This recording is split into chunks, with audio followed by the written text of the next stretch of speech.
दोस्तों, ये आप जो देख रहे हैं ये एक गरुड़ की मूर्ति है। आपको मालूम है इस्कॉन से बहुत से टेम्पल पूरे हिंदुस्तान में है। आपने भी उसमें से कई देखे होंगे। बहुत ही सुंदर रहते हैं, मगर उनकी जो आइकोनोग्राफी है ना, वो थोड़ी अलग है। आज हम देखने वाले हैं एक सिंबल लेंगे, गरुड़। और गरुड़ कैसा प्रोजेक्ट किया है होसड़ा ने, कैसा प्रोजेक्ट किया है इस्कॉन ने, और दोनों में क्या फ़र्क है, और दोनों एक जैसे कहाँ है। एक जो बेसिक जिसको बोलते हैं, दोनों भी विष्णु भगवान के वाहन हैं, दोनों भी विष्णु भगवान के भक्त है। दोनों को विष्णु भगवान के लिए सब कुछ है, फिर भी उनको दिखाने में थोड़ा फर्क, दोनों स्कूल ऑफ थॉट्स में जिसको बोलते हैं, एक तो होयसड़ा पुराना बोलेंगे जिसको, और इस्कॉन जिसको हम मॉडर्न बोलेंगे, थोड़ा थोड़ा फ़र्क है। क्या हम देखते जाएंगे एक के बाद एक। पहला देखेंगे इस्कॉन में कैसा दिखा है। इस्कॉन में बहुत सा इंसान जैसा दिखाया है। उसका फेशियल फीचर इंसान जैसा है, बहुत ही नम्रता से खड़ा है, हाथ जुड़े हुए हैं। उसका नाक, मुंह और आँख तीनों भी इंसान जैसे ही हैं, अलग नहीं दिखाए। उसके पंख बहुत ही अच्छे दिखाए हैं, स्ट्रॉन्ग दिखा दिए हैं और ज़्यादा बड़े दिखा दिए हैं, जिससे फ़र्क हम देखेंगे अगली जब हम देखेंगे बल्लूर और चन्नकेशवा स्टाइल। स्पिरिचुअली इधर इनको नाग या ऐसे किसी के साथ नहीं दिखाया गया है। वो अकेले ही खड़ा है, कोई भी डिस्ट्रक्टिव या कुछ भी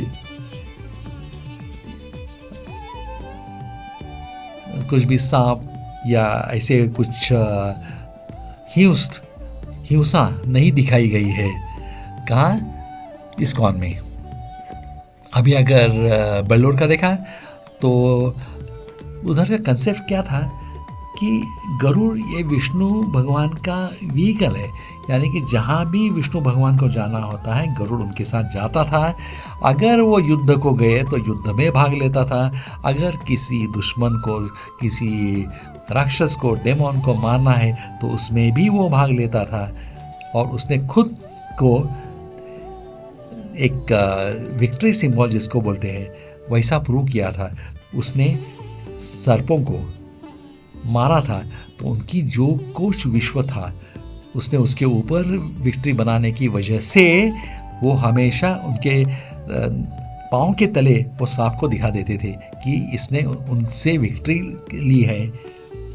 उसके पाँवों के नीचे आपको नाग दिखेंगे, उसके कई बार मुंह में भी दिखाया गया है, कई मंदिरों के गरुड़ के मुंह में। तो ऐसा ये इस्कॉन वाले नहीं दिखाते, मगर दोनों में जो इम्पॉर्टेंट है वो भक्ति भाव है। तीसरा, ये जो मूर्ति है बिड्डू की है वो सोप स्टोन में है। सोप स्टोन क्या है?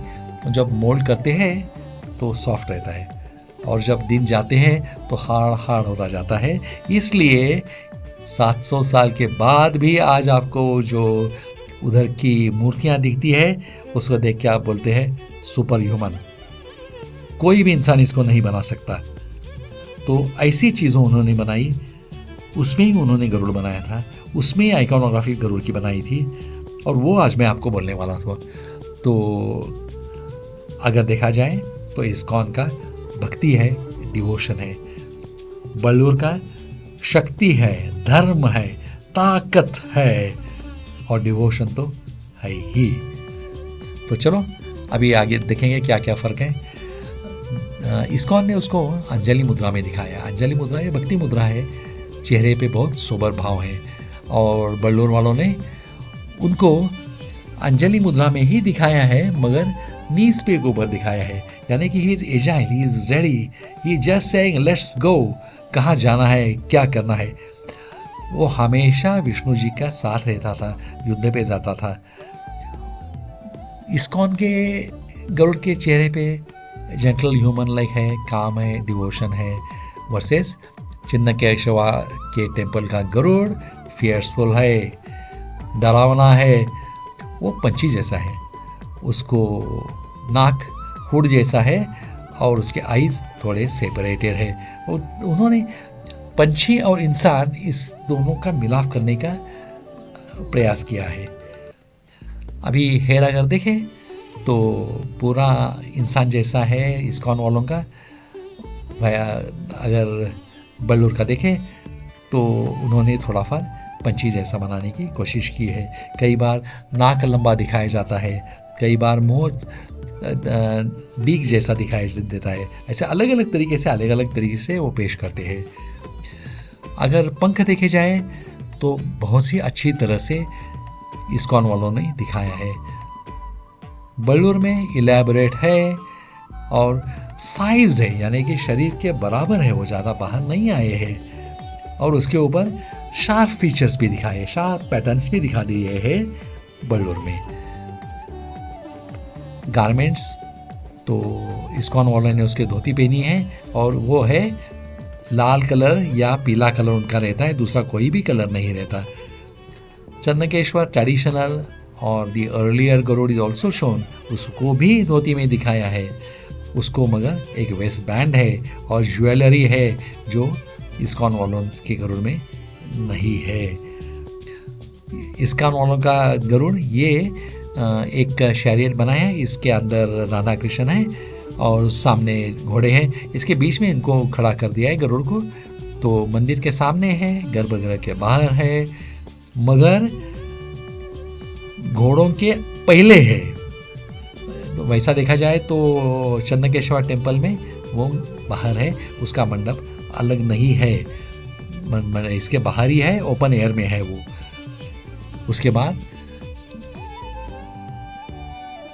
विष्णुदेव को दोनों भी बहुत मानते थे, दोनों भी विष्णुदेव के भक्त थे, मगर इस्कॉन वालों ने सिर्फ उसको भक्ति करते हुए दिखाया है। मगर जो पहले की आइकोनोग्राफी है उसमें उसको वहाँ दिखाया है, विष्णु का प्रोटेक्टर दिखाया है, उसको कई युद्धों में उसने विष्णु के साथ लड़ाई की है, युद्ध किया है। और कोई डिवाइन मिशन हो तो हमेशा वो विष्णु जी को लेके जाता था, तो वो कोई भी मिशन का एक पार्ट था। वैसा इस्कॉन वालों का नहीं है। अभी मैंने आपको बहुत से फ़र्क दोनों में बोल दिए, आप भी देखिए, आपको उसमें से कुछ ज़्यादा मालूम है तो कमेंट में ज़रूर बोलिए। हमने ऐसे बहुत ही वीडियोस बनाए हैं जहां हम अलग अलग तरीके के विषय लेके उसके बारे में ज़्यादा डिस्कशन करते हैं, कि जहां हमें ज़्यादा पता चलता है कि ये आइकोनोग्राफी इवॉल्व कैसी हुई। आपको क्या लगता है कमेंट में ज़रूर लिखो।